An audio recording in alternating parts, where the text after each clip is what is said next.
Hi hello నేనండి మీ అరుణాని. ఈరోజు నేనైతే చికెన్ గ్రేవీ కర్రీ చేస్తున్నానండి. చికెన్ గ్రేవీ కర్రీ కోసం నేనైతే 1/2 కేజీ చికెన్ తీసుకున్నానండి, బోన్లెస్. దాన్ని శుభ్రంగా కడిగి పెట్టుకున్నాను.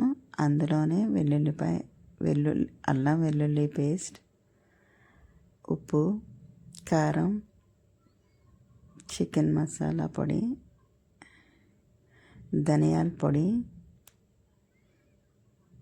వేసుకున్నానండి. వాటిని మొత్తాన్ని కలిసేలాగా శుభ్రంగా కలిపేసుకున్నాను. ఒక 1/2 అవర్ పాటు అయితే మాత్రం నాననిచ్చానండి.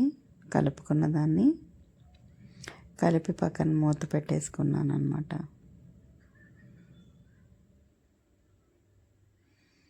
ఈలోపు ప్యాన్లో ఆయిల్ అయితే వేడెక్కిందండి.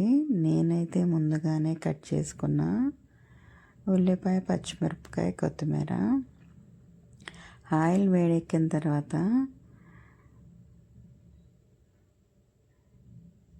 ఉల్లిపాయ, పచ్చిమిరపకాయ, కరివేపాకు వేసేసుకొని వేపేసుకున్నాను.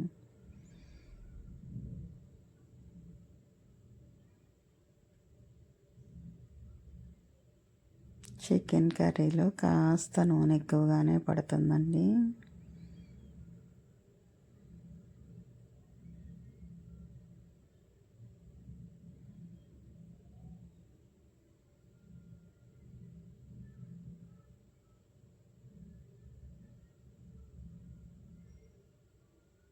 ఉల్లిపాయ, పచ్చిమిరపకాయ, కరివేపాకు ఆయిల్ వేడెక్కిన తర్వాత ఆయిల్లో వేసేసుకొని వేపేసుకున్నాను. ఉల్లిపాయ గోల్డ్ కలర్ వచ్చే వరకు వేపుకోవాలండి. కూరకు అప్పుడే స్ట్రెచ్చర్ బాగుంటుంది, టేస్ట్గా కూడా ఉంటుంది. ఉల్లిపాయ గోల్డ్ కలర్ వచ్చే వరకు వేయించుకోవాలి. పసుపు కూడా ఇప్పుడే వేసేసుకున్నాను. కాసేపు మూత పెట్టి మగ్గనిచ్చి నేనైతే ఉల్లిపాయని మాత్రం బాగా డీప్ ఫ్రై అయితే చేసేసుకున్నాను అన్నమాట.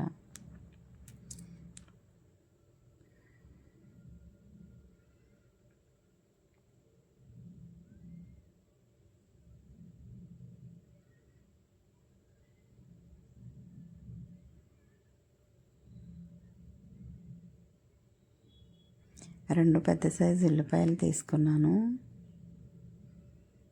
సన్నగా వాటిని అయితే ముక్కలుగా కట్ చేసుకున్నాను. 4 పచ్చిమిరపకాయలు, కరివేపాకు వేసుకున్నాను. 1/2 కేజీ కాబట్టి ఈ క్వాంటిటీ తీసుకున్నాను. మీరు ఇంకా ఎక్కువ తీసుకుంటే పెంచుకోవచ్చు. ఉల్లిపాయ అయితే గోల్డ్ కలర్లోకి వచ్చేసిందండి. ఇప్పుడు మనం మ్యాగ్నేషన్ చేసుకున్న చికెన్ అయితే ఇందులో వేసేసుకోవాలి. ఒక్కసారి కలుపుకోవాలి.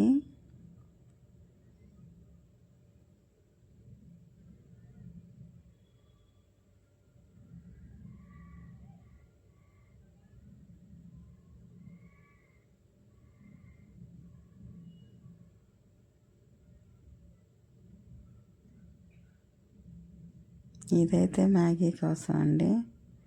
ప్రత్యేకంగా అడిగి అయితే నేను ఒక లివర్ తీసుకొస్తాను.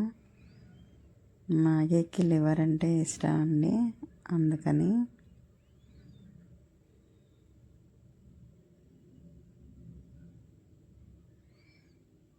నేనైతే మూత పెట్టేశానండి.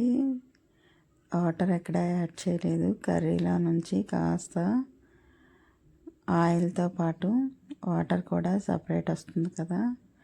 ఇది మొత్తం మంట లో ఫ్లేమ్లోనే ఉండాలి.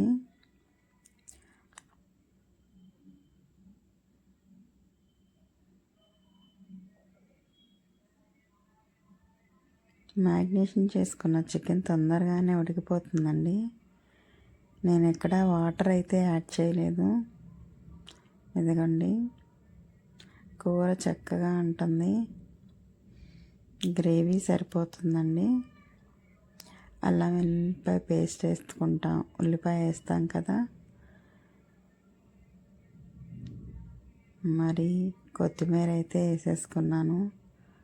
ఫైనల్గా కర్రీ రెడీ అయిపోయిందండి. స్టవ్ అయితే ఆఫ్ చేసేసుకున్నాను. మరి ఈ చికెన్ కర్రీ కనుక మీకు నచ్చితే లైక్ చేయండి, సబ్స్క్రైబ్ చేసుకోండి. మరి ఇంకెందుకు ఆలస్యం, రైస్లో తినేసి అయితే టేస్ట్ చేసేసేద్దాం.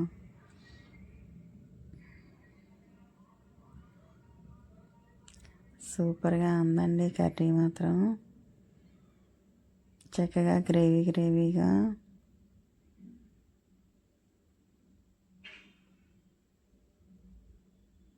వేడిగా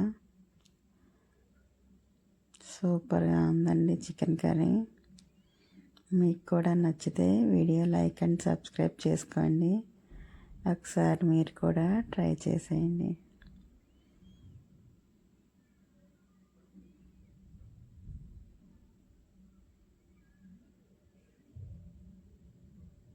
నేనైతే ఆనియన్స్ కూడా కట్ చేసుకున్నాను. ముక్క చాలా మృదువుగా చాలా టేస్టీగా ఉందండి.